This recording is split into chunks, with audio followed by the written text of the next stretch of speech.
Hello. In this video I'm going to show you how to add a straight pin to a Leatherman Micra very quickly and easily. A lot of tools come with a pin storage position. For instance, this Victorinox has a pin slot right there. Here's another one with the corkscrew. It also has the pin storage area there. But I've discovered on some tools you can sort of find your own. Here's a Leatherman Squirt PS4, for instance, and I found a little storage position for a pin in it. I have a video about that.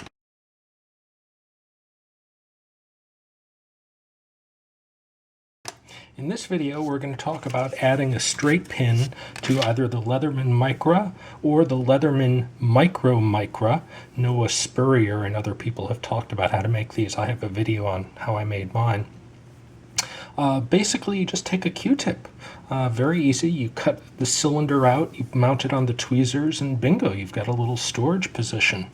What you do is just take the Leatherman Micra. You can use it as your tool to make this. So cut a 19mm length tube. Open up your tweezers. You can mount it either on the top one or the bottom one. I prefer the top one. And now you've got a little storage position for a pin. You can use any pin you want, although I recommend 1-inch pins. I don't have any extra ones. I'm going to use a 1 1/4 inch pin from Singer. So you store it on the bottom side, the inner side.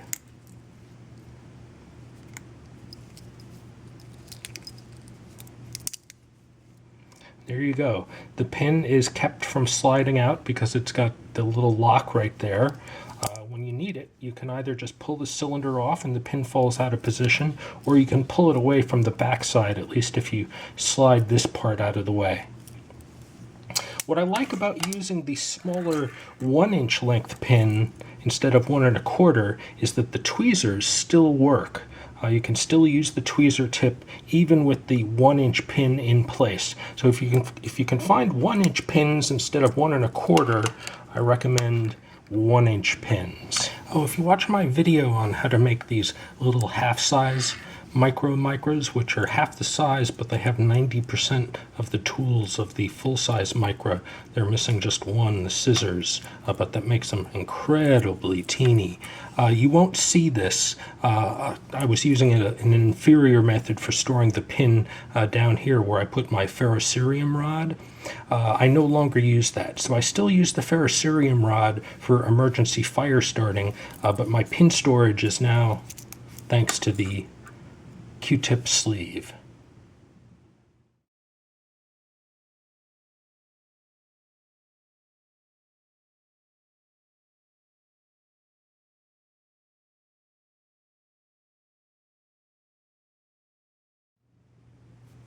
So this is a 1/8 inch ferro rod I've cut down to 1 3/8 inches, and it's made specifically to fit right here. So you have to have it forward of these bars right here.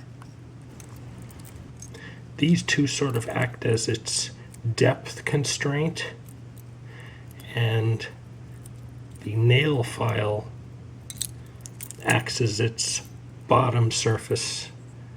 So it has to be right there. That's where it gets glued in, and then the knife acts as the top holder.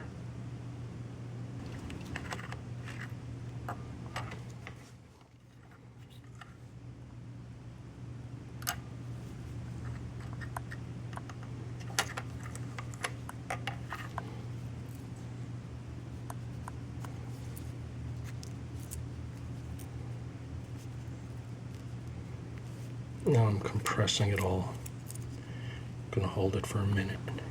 So I seem to use almost the exactly correct amount of glue. There's almost no extraneous stuff I need to pull out, just a little bit there.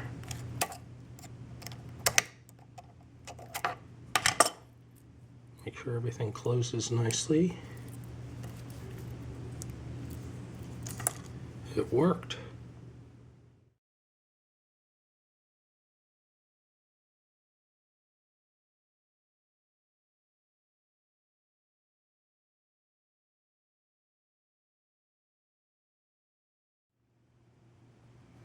In this video, I'm going to show you how to start a fire with a Q-tip.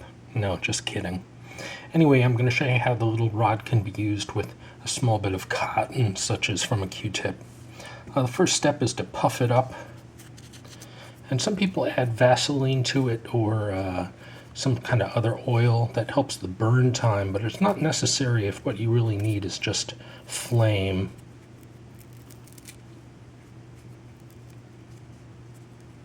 You want this to be very airy so that all the individual fibers are well exposed.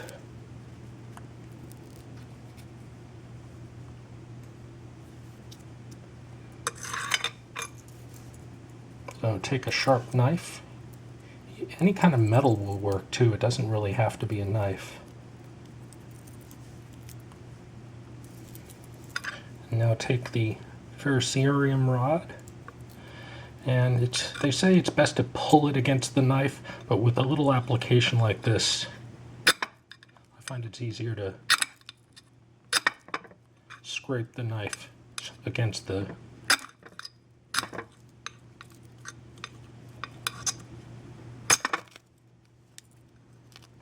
fire. So that's how to make fire from a Q-tip.